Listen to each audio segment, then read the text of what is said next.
Bonsoir à toutes et à tous. Richard Boni Wourou et ses co-accusés ont passé cette nuit en prison dans l'affaire de corruption présumée au cours du processus de reconnaissance administrative du Parti libéral. Les mises en cause ont été placées en détention provisoire par décision de la criette. Les avocats sont déçus. Pas de raison de craindre le retour de l'inondation sur les axes bitumés et la lenteur dans la réalisation de certaines routes. Jacques Ayadji, ministre conseiller aux infrastructures, rassure les populations à la faveur d'une descente effectuée hier à Cotonou et à Bomey-Calavi auprès des entreprises en charge des travaux. Et puis le Conseil des droits de l'homme de l'ONU salue la mission et le mandat de l'Institut national de la femme au Bénin. En visite au siège hier, le président du Conseil a encouragé le Bénin à partager cette belle expérience avec les autres États du monde. À Cotonou, depuis mardi, les acteurs et institutions nationales et internationales intervenant dans le domaine de la protection des droits de l'homme dans le monde réfléchissent sur les mécanismes de promotion de ces droits dans les pays les moins avancés, dans les petits États insulaires au développement.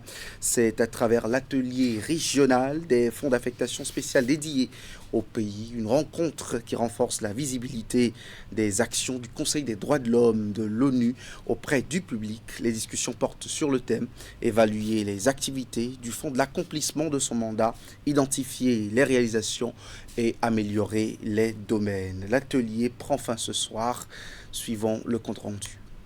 C'est le tout premier atelier régional consacré au Fonds d'affectation spéciale des pays les moins avancés et les petits États insulaires au développement qui est ouvert à Cotonou le mardi 20 mai 2025. Cette rencontre aura pour finalité la promotion de ces États à participer aux travaux du Conseil des droits de l'homme des Nations Unies. Mais avant, il est question d'évaluer les réalisations du Fonds, sa contribution à l'engagement des États parties en faveur des droits de l'homme. Le gouvernement du président Patrice Talon, sous le leadership et l'engagement commun du ministre des Affaires étrangères et du garde des Sceaux, ministre de la Justice et de la Législation, n'a ménagé aucun effort pour garantir la tenue de cette rencontre internationale dans des conditions optimales en vue de son succès. Depuis 2022, le Bénin siège au Conseil des droits de l'homme des Nations Unies. Les participants à cet atelier n'ont pas manqué de saluer son engagement. Le Bénin est d'ailleurs l'un des rares pays à avoir ratifié l'ensemble des principaux traités relatifs aux droits de l'homme et à s'acquitter régulièrement de ses obligations en matière de rapport aux ordres de traité. Nous connaissons bien la valeur de ce fonds auquel notre pays contribue et qui a permis à plusieurs de nos délégués de participer activement aux sessions du Conseil des droits de l'homme et de renforcer leurs capacités dans ce domaine de la protection et de la promotion des droits humains. Le développement durable ne peut se construire, vous le savez, vous l'avez suffisamment dit à cette tribune, sans une promotion effective des droits de l'homme. Et cette œuvre exige des efforts conjoints, des efforts soutenus. Les droits de l'homme sont universels, indépendants, indivisibles et facteurs de démocratie. L'atelier de Cotonou est une rencontre de partage d'expériences et de bonnes pratiques entre les acteurs concernés par la question de la protection des droits humains dans le monde. Les discussions permettent également d'aborder les besoins spécifiques des pays les moins avancés et les petits États insulaires au développement généralement exposés aux crises économiques, sociales et environnementales. Les plaintes insistantes des populations riveraines de Cotonou et environ ont fait sortir le ministre conseiller aux infrastructures et au cadre de vie hier. Jacques Ayadji était dans un premier temps à Bomey-Calavi sur l'axe Akasato, Carrefour Marché de Gros, puis à Aïbatin et Kadjeron à Cotonou. Il a rencontré les responsables en charge de l'exécution des travaux et cherché à comprendre les causes de nuisances dont les populations se plaignent. Parmi ces plaintes, il faut noter les inondations et les difficultés de circulation des usagers. Le point de l'étape de Cotonou avec Virgile Arodeyan. L'axe Akasato Carrefour Marché de Gros de Calavi, Jacques Ayadji a été accueilli par le chef de la mission de contrôle de l'entreprise Artelia. Cet axe, submergé il y a quelques semaines par des eaux de pluie, reçoit la visite du ministre conseiller aux infrastructures et au cadre de vie, venu comprendre ce qui a pu causer la stagnation. Le problème, c'était un problème de transit de l'eau des caniveaux vers le collecteur central. Au fait, le système d'assainissement qu'on a ici, on a des caniveaux au niveau du trottoir et ces caniveaux déversent l'eau dans un collecteur qui est au milieu de la chaussée sur le terre-plein central. Ce qui s'est passé, c'est qu'il y a eu un amas de sable au milieu du collecteur, ce qui fait que l'eau du caniveau n'arrivait plus à rentrer dans le collecteur. C'est ce qui a causé la stagnation d'eau là. Et puis nous avons fait appel à Sogea Satom qui est venu nous curer tout le caniveau et le collecteur. Et depuis ce moment-là, on n'a plus aucun problème. Jacques Ayadi s'est ensuite porté sur l'axe Carrefour à Djaha-Aïbatin en chantier. Ici, l'insuffisance des voies de déviation et leur non-entretien sont à l'origine des nuisances causées par les travaux, notamment les inondations et les difficultés de circulation des populations riveraines. Est-ce que vous êtes venu intervenir sur cette route-là, ce que vous appelez déviation, depuis que vous êtes en train? Ils sont venus travailler ici? Oui. Oui, au début? Oui. Oui. Maintenant, une déviation, vous connaissez son entretien. Oui. C'est une route fragile. Oui. Il faut faire ça de façon périodique. Oui. D'accord? Vous êtes une entreprise africaine. C'est vraiment un bonheur pour le gouvernement de vous solliciter. Mais si vous travaillez mal, on sera obligé de ne pas vous considérer. Faites vos travaux correctement et n'entravez pas la circulation, ni à l'eau, ni aux hommes. Et ce n'est pas seulement parce que nous sommes venus ici. S'il y a d'autres points comme ça, il faut anticiper. Il ne faut pas laisser pour qu'après vous découvrez comme tout le monde. Maintenant, pour les riverains, là, les usagers de la route, faites un tracé normal avec des signalisations qui se rappellent. L'avenue du Canada Carrefour Franprix est la dernière étape de la visite du ministre conseiller pour le compte de Cotonou. À chaque arrêt, des instructions ont été données aux entreprises en vue de l'accélération des travaux. Jacques Ayadi s'est ensuite rendu dans la même journée à Tchonvi, dans l'arrondissement d'Ekpé, commune de Semet-Bodji, sur l'axe Rouessi-Sekandji, en cours de réalisation. Les populations souffrent de ce côté le martyre en raison notamment de la lenteur des travaux.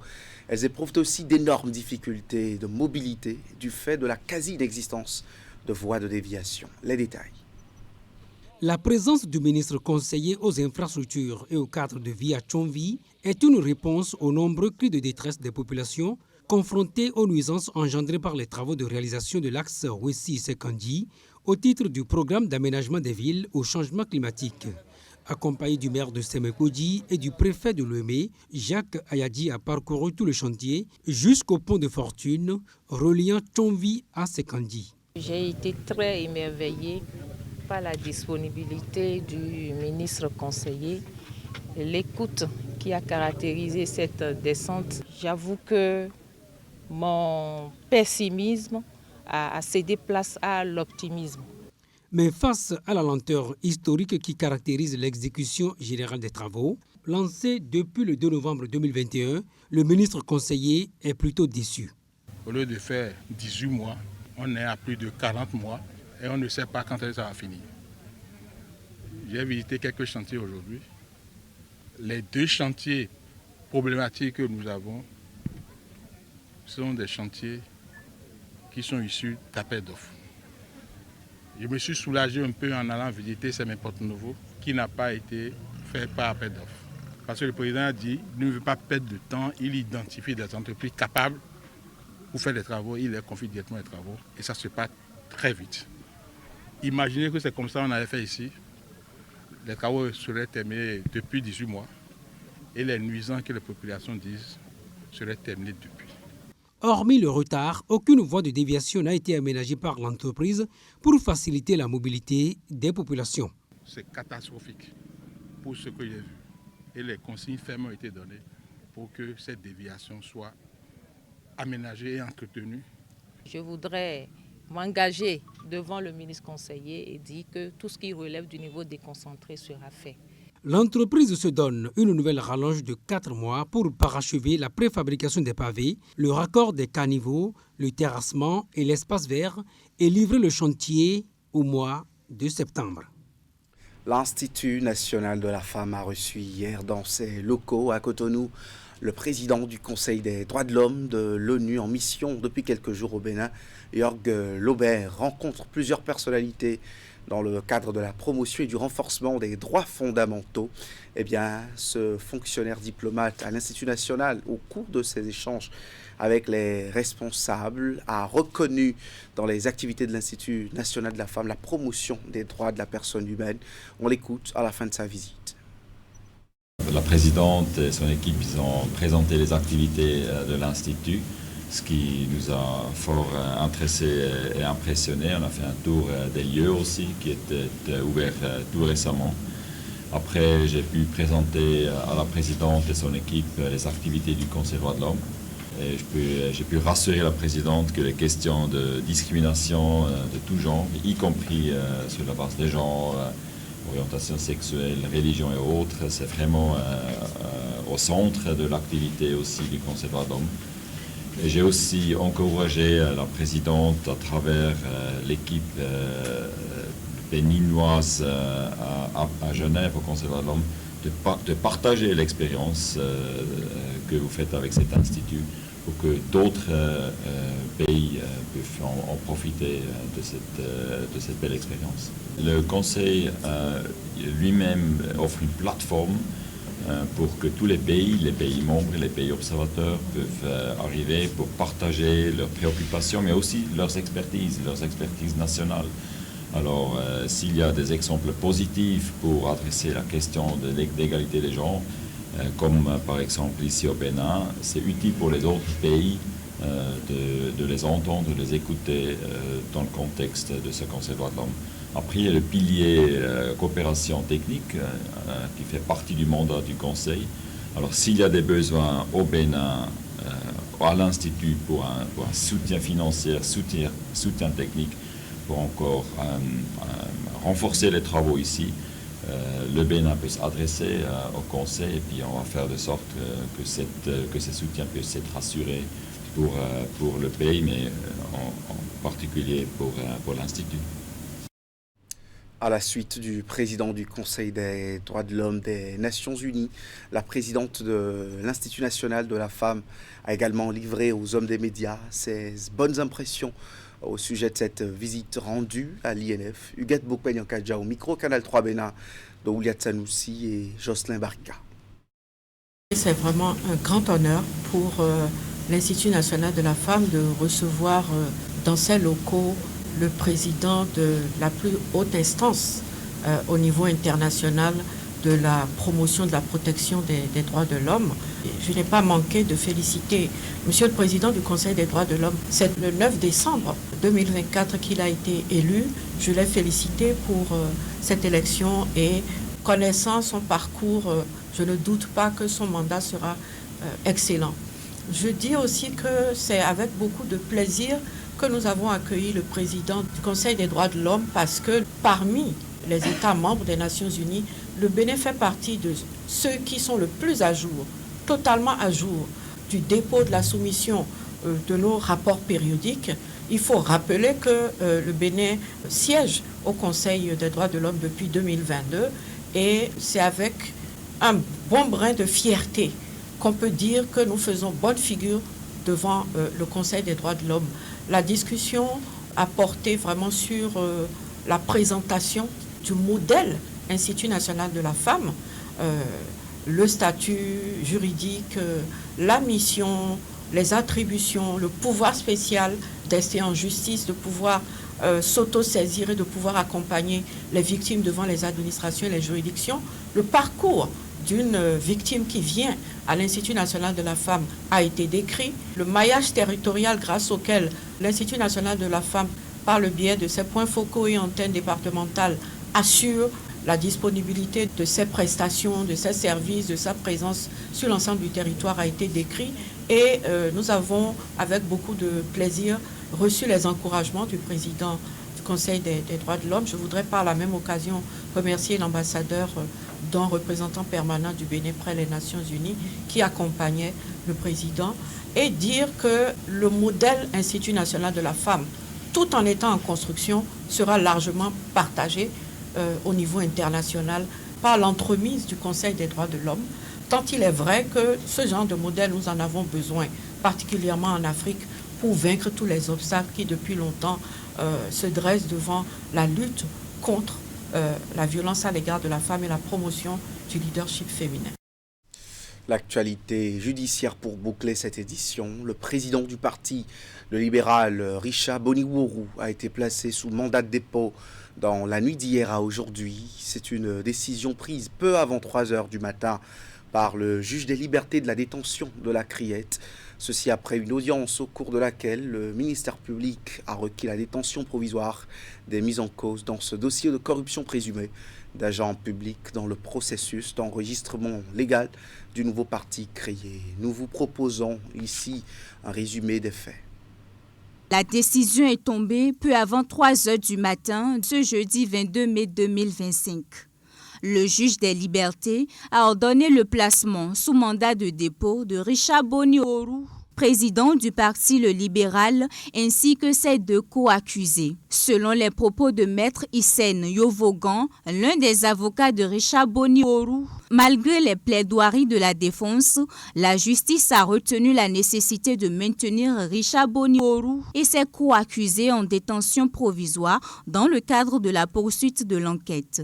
Il se dit déçu, d'autant que les 3 personnes poursuivies en même temps que Richard Boniworu ne reconnaissent pas les faits. Malheureusement, il y a eu un mandat de placement, ce qui voudrait dire qu'il va en prison ce soir, contre toute attente, parce qu'on espérait qu'il sorte de là, parce que, en fait, de par ce que nous avons vu dans ce dossier, normalement, M. Boni n'a commis a priori aucune infraction, mais nous sommes toujours à l'étape de la poursuite, donc on aura l'occasion de développer devant les juges que monsieur ne mérite pas sa place en prison. Le président du parti Le Libéral et les 2 agents du ministère de l'Intérieur ont été arrêtés le 15 mai 2025 dans une affaire de corruption. Tout est parti de la sortie du ministre de l'Intérieur et de la Sécurité publique qui, dans une déclaration, dit avoir été informé de ces faits de corruption avérés mettant en cause 2 cadres de son ministère. Il dit avoir diligemment instruit le directeur général de la police républicaine de faire interpeller les intéressés ainsi que le présumé corrupteur et d'activer la BEF pour clarifier la situation.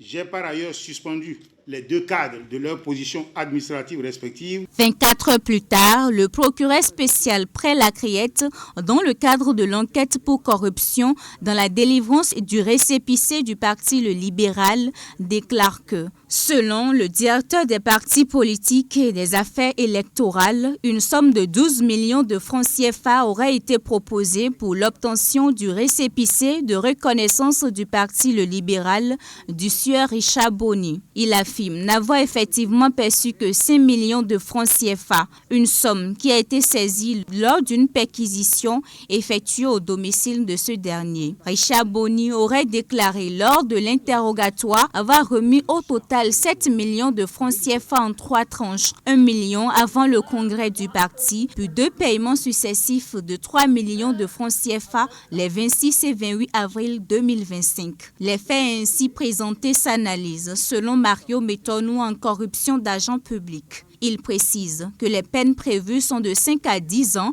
sans préjudice des peines pécuniaires et des confiscations. Pour Maître Aounou Ayodele, un autre avocat de Richard Boniworu, ce dossier donnera lieu à une instruction préparatoire nécessaire en raison de la nature de l'infraction qui est un crime. Alors pour s'en tenir au point de presse que le procureur spécial a donné, il a retenu la corruption. En tout cas, il peut ne pas la retenir dans ses orientations et dans ses réquisitions, mais pour s'en tenir à cela, c'est que la corruption, c'est un crime. Et qui dit crime dit instruction préparatoire nécessaire, c'est-à-dire que le dossier va passer devant un juge d'instruction qui va faire une instruction qui est une sorte de continuité de l'enquête. Mais avant le déclenchement de l'affaire, Richard Boniworu avait l'air bien convaincant quant à la démarche observée par son parti pour obtenir son récépissé de reconnaissance. C'était le 7 mai 2025 sur nos antennes. Nous sommes passés par plusieurs étapes, des péripéties. Mais nous sommes assez dignes pour ne pas nous retrouver dans la position victimaire, pour ne pas nous victimer, vous cherchez à nous victimiser et commencer par pleurer sur les réseaux sociaux pour dire oui, Talon m'a encore frappé, Talon m'a encore giflé, Talon m'a encore refusé de prendre mon truc. Nous, ce n'est pas notre affaire. Nous sommes des personnes assez dignes. Richard Boni passe sa première nuit en prison avec 2 de ses co-accusés dans une affaire très suivie par l'opinion publique nationale et internationale. Récit signé Florence Bossa. Merci d'avoir suivi ce 19h30 qui est à son terme.